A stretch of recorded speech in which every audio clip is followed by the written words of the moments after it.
9 h, c'est l'heure de votre journal sur Canal Algérie. Ravi de vous retrouver. Voici les titres de ce samedi 19 octobre. Dans ce journal, un chapitre consacré aux élections présidentielles du 12 décembre prochain, avec un reportage à Marseille, en France, pour faire le point sur la clôture de l'opération de la révision périodique des listes électorales.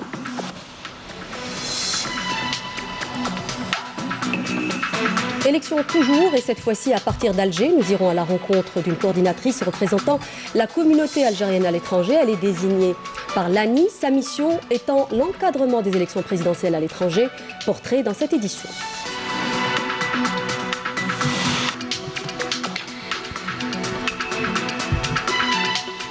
Nous parlerons santé en ce mois d'octobre dédié à la prévention du cancer du sein avec la 7e course féminine contre le cancer du sein organisée ce matin à Alger par l'association Al-Amel sous le parrainage du ministère de la Santé. L'objectif étant de sensibiliser à la prévention contre cette maladie.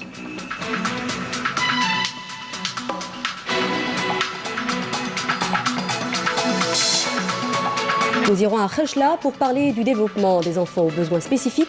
Reportage dans ce journal sur un centre pédopsychiatrique ouvert depuis 3 ans et qui accueille aujourd'hui plus de 150 enfants.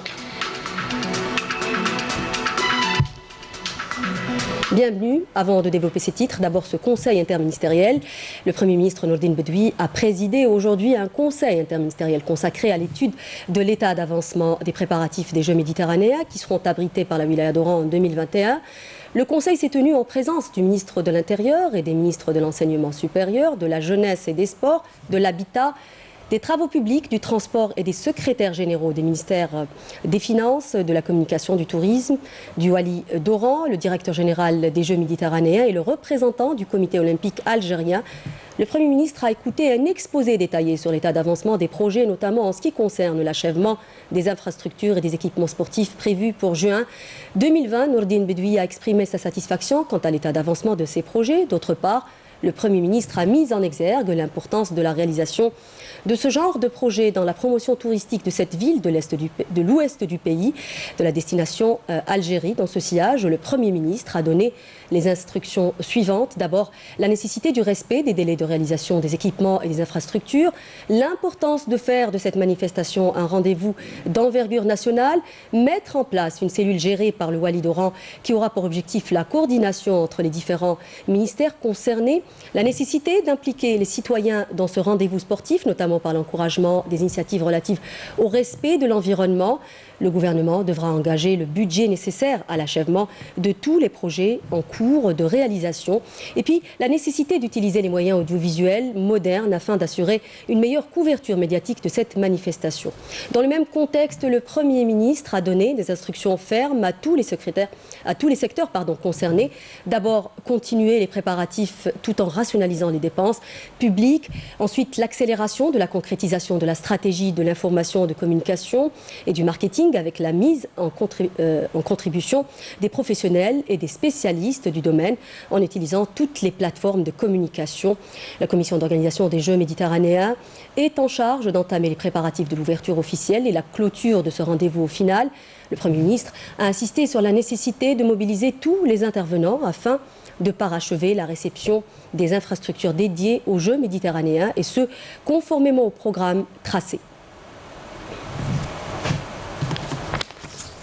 Nous le disions en titre, les préparatifs pour les élections présidentielles du 12 décembre prochain sont à pied d'œuvre ici, mais aussi à l'étranger. Notre caméra s'est déplacée à Marseille pour sonder les derniers moments de la révision périodique des listes électorales. Cette opération qui a pris fin ce 17 octobre a connu un engouement important de la part de notre communauté établie dans cette ville du sud de la France. C'est un reportage signé Saïda Mayouf. Ils sont venus nombreux cette matinée-là afin de s'inscrire sur les listes électorales, un acte civique leur permettant d'exercer leurs droits constitutionnels. Donc je suis venue aujourd'hui pour les élections et pour pouvoir m'inscrire. Donc là aujourd'hui je suis ici pour revendiquer l'Algérie et dire que j'aimerais que le pays s'améliore, que notre futur nouveau président fasse des avantages pour le peuple algérien, beaucoup pour la jeunesse surtout, qu'ils aient du travail, toutes les personnes qui ont des gros bagages, qui ont des bacs, qui puissent retrouver du travail et qui soient reconnues dans leur pays avec leur bagage en main. Lorsque la personne se présente, souvent on nous demande d'être inscrite sur la liste électorale parce qu'elles sont au courant que la liste est ouverte depuis le 1er octobre. Donc on inscrit toute personne qui le souhaite, on leur fait signer leur fiche, on les inscrit et on leur fera parvenir la carte électorale à la maison. Bon, vous savez très bien que la date limite c'est le 17 octobre, donc c'est la clôture de la liste électorale. Ceci étant, quand un ressortissant vient pour se faire inscrire, on ne va pas lui demander de partir, bien entendu, on l'inscrit, ça c'est indéniable. Donc il faut impérativement aller vers des élections, ça c'est sûr, pour qu'on revienne à la stabilité, pour que vive l'Algérie tout simplement. La révision périodique des listes électorales a pris fin conformément à la loi organique portant convocation du régime électoral et ce en prévision de l'élection présidentielle du 12 décembre prochain. Nous nous occupons d'essayer d'organiser toutes les élections dans toute la région de Marseille et de Bouches-du-Rhône et le Vaucluse, deux départements qu'on couvre nous. Donc nous avons une population de 200 000 ressortissants immatriculés et nous avons le nombre de votants que nous avons recensé maintenant, il y a 66 500 ressortissants recensés. Donc ces élections seront organisées le 12 décembre, mais nous allons ouvrir les bureaux de vote 5 jours avant. Avec l'accord de notre administration, nous allons les ouvrir dans plusieurs villes importantes de la région, à savoir Marseille avec 6 bureaux, jusqu'à 8 bureaux. Et ensuite, les autres villes comme Istres, Aubagne, Vitrolles et les autres villes jusqu'à Avignon. On va ouvrir dans chaque ville un bureau de vote.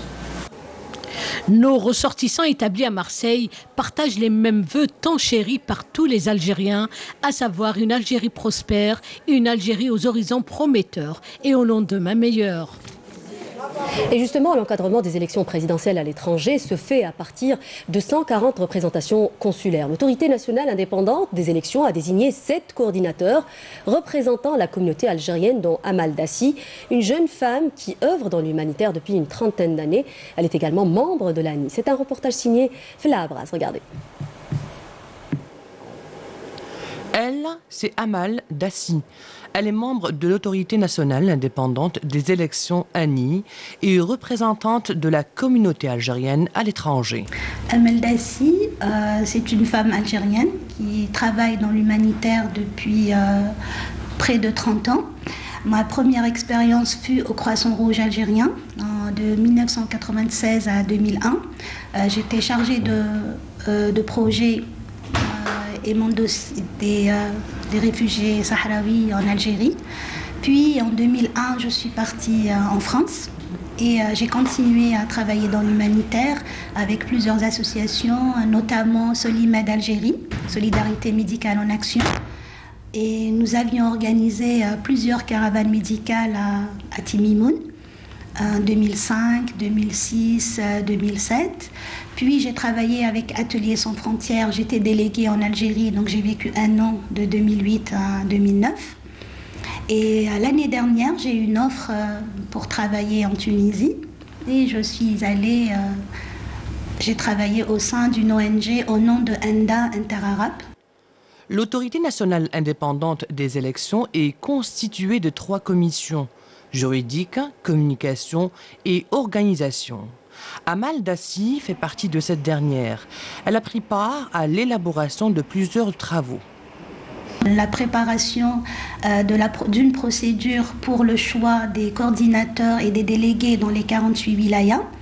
Donc nous avions étudié un processus pour désigner le nombre des délégués en fonction bien sûr des APC et de la population. Puis donc nous avons partagé avec tous les membres donc en plénière et il y a eu l'installation par la suite. Notre rôle à présent, c'est d'assurer la coordination et le suivi des coordinateurs avec leur équipe des délégués. En Algérie, après l'installation de tous les délégués au niveau des 48 wilayas, 7 autres délégués ont été nommés et seront installés à l'étranger en vue d'être à l'écoute de notre communauté et d'aboutir à la prochaine échéance présidentielle du 12 décembre. Nous avons 114 circonscriptions consulaires, ce qui équivaut à 114 bureaux d'élection. Nous avons 7 coordinateurs répartis comme suit. En France, 2 coordinateurs. Le reste de l'Europe, 1 coordinateur en Allemagne. Le Moyen-Orient, 1 coordinateur au Caire. Il y a 1 coordinateur en Asie, 1 coordinateur en Afrique et en Tunisie. Et le dernier coordinateur en Amérique. Notre objectif, c'est assurer, bien sûr, les élections dans la transparence et d'essayer d'avoir la confiance de la population pour qu'ils votent. Le projet de l'ANI s'inspire de la volonté du peuple et tend à organiser des élections libres en vue de choisir un président de la République. Et élection toujours, 145 postulants à la candidature suprême ont procédé jusqu'à jeudi dernier au retrait des formulaires de souscription des signatures individuelles, et ce, selon le président de l'autorité nationale indépendante des élections, Mohamed Sharfi. Je vous propose à présent d'écouter des déclarations de citoyens au sujet des élections présidentielles du 12 décembre prochain. Écoutons-les. الشباب الجزائري يكون يخدم لصالح بلاده، ينتخب، يكون اختياره للرئيس الجديد يعني اختيار صائب. الانسان يخدم العلم في البلاد، انسان يخدم بزاف قطاعات، ان شاء الله الاقتصاد الجزائري يرقى اكثر واكثر، التعليم في بلادنا ان شاء الله يرقى، ومن المستحيل انه نتركوا ناس واحد اخرين يتهلاو في الجزائر، لازم احنا نتهلاو فيها لانها هي البلاد اللي قرتنا. المشاركه في الانتخابات لازم نكونوا دائما نكونوا مشاركين، وتكون صفحه ان شاء الله جديده لمستقبل الجزائر في النمو والتطور والاستقرار والديمقراطيه الحقيقيه. الجزائر هي في الحقيقه دوله عظيمه لها مكانه راقيه في العالم، لهذا تحتاج الى الوحده والتآزر والتكاتل واختيار من يقوم بتسييرها، وكذلك الشعب يكون وراء هذا الرجل الذي يختاره الشعب، لأن الجزائر لو كان ننظرها في التاريخ عميقة، يعني تاريخ عميق عظيم، لهذا نختار الرجل اللي يليق بها. نتمنى إن شاء الله يكون رئيس مليح، وإن شاء الله يشوف الأوضاع تاع الشباب. هاد الشباب هم الصح في هذه الجزائر. درسنا هو سوف يكون يوم 12 ديسمبر 2019 باذن الله، وسوف تمر الانتخابات ان شاء الله، سوف تكون لهم معادله قويه باذن الله. والشباب الجزائري كما كان ينوض في الحراك ينوض يسجل نفسه ويروح يحمي صوته. يديروا الجزائر بين عينيهم، وراهي امانه من الشهداء. لازم تروحوا تفوتيو نهار 12 ديسمبر 2019، باسكو هذا هو اللي يقرر مصير البلاد، اللي يقرر مصير الامه ويخلينا كامل يد واحده. لازمنا نكونفيرميوها هذه بلو 12 ديسمبر ان شاء الله. راح نتلاقاو كامل في صندوق الاقتراع اللي راح يخير لنا البريزيدون تاع البلاد، اللي راح يغير لنا النظام كامل، اللي راح يبين لنا بين قامه واحده جميعا يد واحده متكاتفين بالاطارات نتاعنا بجميع فئات المجتمع. Vous le savez, nous sommes en octobre, le mois rose dédié à juste titre à la prévention du cancer du sein. L'occasion de multiplier les campagnes pour favoriser la prise de conscience et accroître le soutien apporté au dépistage. L'Algérie n'est pas en reste puisque cette année encore, une course féminine contre le cancer du sein a été organisée par l'association Al-Amel sous le parrainage du ministère de la Santé. C'était ce matin à Alger en présence de plusieurs ministres. Camélia Mellal a couru pour nous. Regardez. Il est 10 h du matin, ces femmes et ces enfants sont sur les starting blocks, arborant leur t-shirt rose. Ils se préparent à courir pour la bonne cause. La course rose revient pour la 7e année consécutive. Cette édition porte le nom « Je cours pour maman » afin de soutenir les femmes atteintes du cancer du sein, mais aussi de sensibiliser la gente féminine sur la nécessité du dépistage précoce. Le cancer du sein touche 13 000 femmes annuellement en Algérie et une femme sur 9 dans le monde.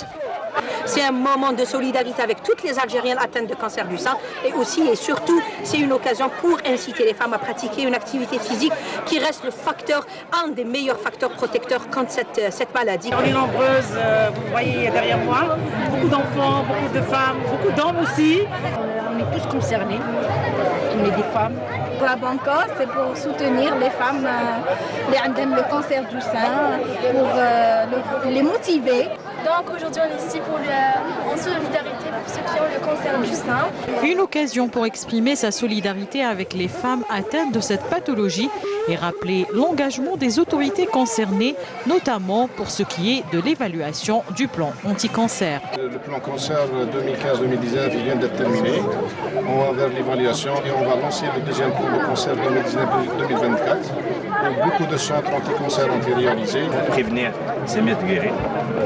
Pratiquer le sport, ça a été même un sujet lors du dernier conseil du gouvernement pour pratiquer le sport, commencer le sport très tôt. Et même, comme on le voit dans toutes les nations développées qui donnent beaucoup d'importance au volet sportif pour éviter beaucoup de mal. Porter notre appui, notre soutien et toute notre volonté à faire que ce fléau qui touche nos sœurs, les épouses, nos mères et nos filles, j'espère qu'on va éviter ça pour nos filles, et faire tout ce qui est possible pour enlever ce fléau de l'Algérie, de la terre. J'appelle toutes les femmes à se faire dépister de façon régulière afin de prévenir cette maladie. À la fin du marathon, des médailles symboliques ont été distribuées aux gagnantes. Le combat des femmes continue face à cette maladie qui se propage d'une façon alarmante dans notre société. 3500 femmes décèdent chaque année en Algérie, faute de dépistage précoce. Et justement, ce genre d'événement est l'occasion de sensibiliser à l'importance au dépistage dans le traitement du cancer du sein. Cette maladie qui touche à peu près 13 000 femmes tous les ans en Algérie. Le cancer du sein est une maladie grave, mais qui peut guérir si elle est détectée précocement. Une simple mammographie tous les 2 ans à partir de 40 ans. Un geste simple qui peut éviter le pire, nous dit Jazia Bayou dans ce reportage. J'étais persuadée que j'avais une maladie cancéreuse. Hélas, j'ai appris tardivement que j'avais le cancer du sein. Je conseille donc à toutes les femmes de faire le dépistage précoce afin d'éviter le pire. C'est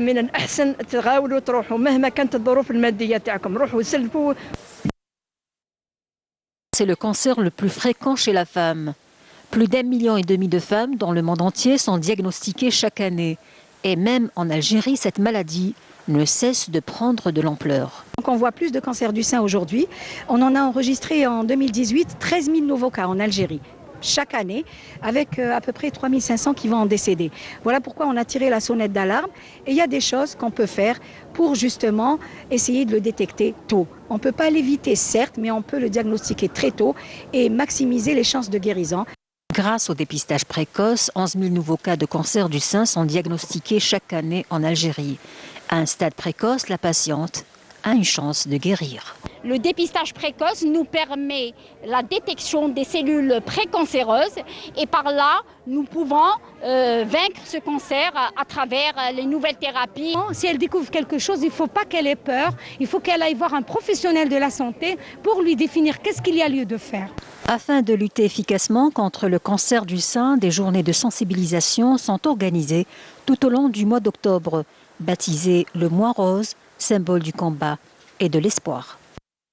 Décidé par le Premier ministre Nourdine Bedoui, la levée du gel sur les projets du secteur de la santé dans le sud et les hauts plateaux est accueillie favorablement par les populations de ces régions qui espèrent voir une amélioration dans la prise en charge dans ce domaine. L'exemple à Biskra avec Mounana Ouelhamoudi, regardez.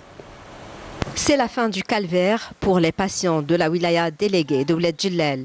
La levée du gel sur certains projets de réalisation des structures hospitalières permettra d'assurer une meilleure prise en charge des malades. On n'avait pas de service de radiologie, mais les choses se sont beaucoup améliorées. Nous accueillons entre 250 et 300 patients quotidiennement. C'est une grande charge pour nous. Construit dans les années 80, l'hôpital de la commune de Ouled Djellal compte 40 médecins spécialistes. L'hôpital enregistre cependant un manque flagrant concernant le personnel paramédical. Nous avons un manque terrible de paramédicaux, notamment après le départ anticipé de ces travailleurs. Avec le planning actuel du service chirurgie, nous sommes très limités. Les mesures incitatives mises en place par les pouvoirs publics ont permis d'alléger la pression sur cette structure. Vu le manque de spécialistes dans le sud, les médecins généralistes pourront bénéficier d'une formation et acquérir une spécialité. La levée du gel va toucher le plus important hôpital de la commune de Sidi Khaled avec une capacité d'accueil de 60 lits. Cette réalisation constitue un grand espoir pour les habitants de la région. En attendant le lancement des travaux de la nouvelle infrastructure hospitalière dans la commune de Sidi Khaled, le secteur de la santé au niveau de la wilaya déléguée de Ouled Djellal sera renforcé de 2 nouvelles structures dans les prochains jours. Une cache d'armes et de munitions a été découverte hier près de la bande frontalière sud d'Aborj Badji Mokhtar par un détachement de l'armée nationale populaire. Cela intervient dans le cadre de la lutte antiterroriste et de la sécurisation des frontières. Et grâce à l'exploitation de renseignements et lors d'une patrouille de fouilles et de ratissage menée près de la bande frontalière sud, à Borj Badji Mokhtar, la 6e région militaire, un détachement de l'armée nationale populaire a découvert hier une cache d'armes et de munitions contenant 2 mitrailleuses lourdes de calibre 14,5 mm, une mitrailleuse de type FM, une mitrailleuse de type RKT, 4 pistolets mitrailleurs de type Kalachnikov. Cette cache contenait également 2 fusils semi-automatiques de type Simonov ainsi que 7 chargeurs, 2 chaînes de munitions et balles de différents calibres. Cette opération réitère encore une fois la grande vigilance et la ferme détermination des forces de l'ANP mobilisées à travers tout le territoire national pour préserver la sécurité de notre pays et mettre en échec toute tentative de porter atteinte à sa sécurité et à sa stabilité.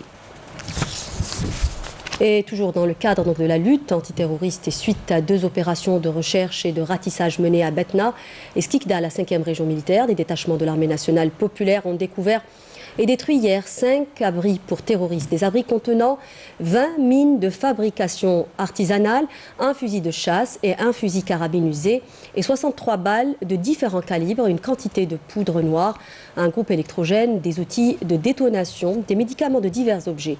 Par ailleurs, à Sidi Bel Abbès, la 2e région militaire, 87 kg et 28 grammes de kif traités ont été saisis par un détachement de l'ANP en coordination avec les éléments de la gendarmerie nationale, qui ont saisi également un véhicule touristique et arrêté 3 narcotrafiquants lors d'opérations distinctes menées à Tamraset, à Ngizem, à la 6e région militaire et toujours dans le cadre de la lutte contre la contrebande et la criminalité organisée.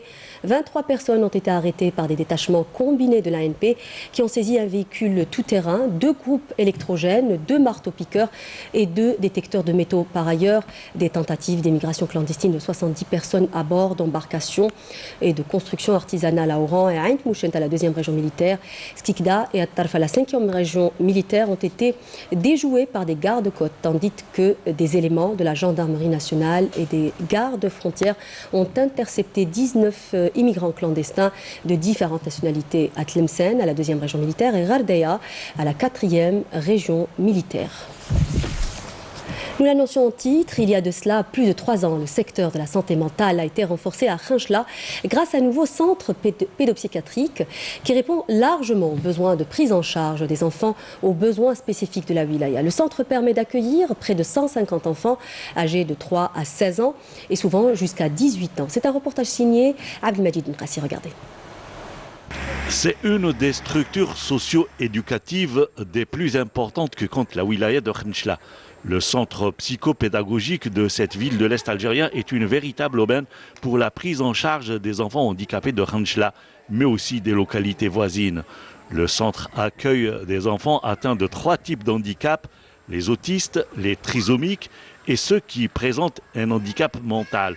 Les élèves admis dans cet établissement sont généralement âgés entre 3 et 16 ans et des fois, on peut même les garder jusqu'à l'âge de 18 ans. Notre projet institutionnel consiste à élaborer une tâche très précise concernant les différentes sortes de groupes qui sont répartis selon le degré d'handicap. Chaque groupe, il y a une équipe pluridisciplinaire qui s'en occupe. Aujourd'hui, cet établissement accueille 144 élèves. 90 enfants sont pensionnaires à plein temps et 54 autres sont pris en charge en externat. Le suivi au sein de ce centre est assuré par une équipe pluridisciplinaire. Je suis titulaire d'un master en orthophonie de l'université d'Oum el-Bouaghi et cela fait 3 ans que je suis ici dans ce centre. Ma mission consiste à aider les enfants à retrouver la parole en commençant par faire des diagnostics sur les perturbations du langage. Ensuite, nous les orientons vers le médecin spécialiste, le psychologue ou le sociologue. Il y a souvent des cas qu'on arrive à récupérer, il y a des enfants qui arrivent à parler, mais il y a des cas très compliqués. Concrètement, il y a des cas qui s'améliorent rapidement. Souvent, cela dépend également du travail et de la relation des parents qui font appel à des orthophonistes et à d'autres spécialistes chez eux. Il y a les enfants qui progressent lentement et dont l'amélioration ne repose que sur nos efforts ici au centre. Pour les inscriptions au sein du centre, elles sont dépendantes d'un dossier et bien sûr d'un avis du conseil de l'établissement qui se réunit pour donner son quitus. Les nouveaux élèves sont tenus de passer par une période d'observation. Pour les inscriptions, nous avons une réunion pédagogique qui regroupe tout le staff, les enseignants, les orthophonistes, les psychologues, l'administration. C'est pendant ce conseil qu'on décide de l'acceptation d'un dossier d'inscription. Les handicapés moteurs, par exemple, ne sont pas acceptés ici, mais les trisomiques, les autistes ou les handicapés mentaux, si. Une période qui permet de mieux orienter les élèves. Voilà, donc c'était la fin du journal. Voici le rappel des titres. Dans ce journal, nous avions un chapitre consacré aux élections présidentielles du 12 décembre prochain, avec un reportage à Marseille, en France, sur la clôture de l'opération de la révision périodique des listes électorales.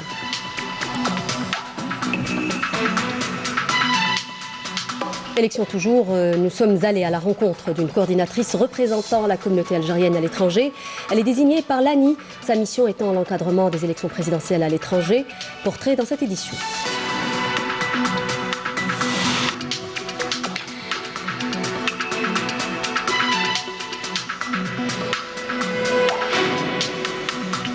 Nous en parlions santé en ce mois d'octobre dédié à la prévention du cancer du sein avec la 7e course féminine contre le cancer du sein organisée ce matin à Alger par l'association Al-ML sous le parrainage du ministère de la Santé.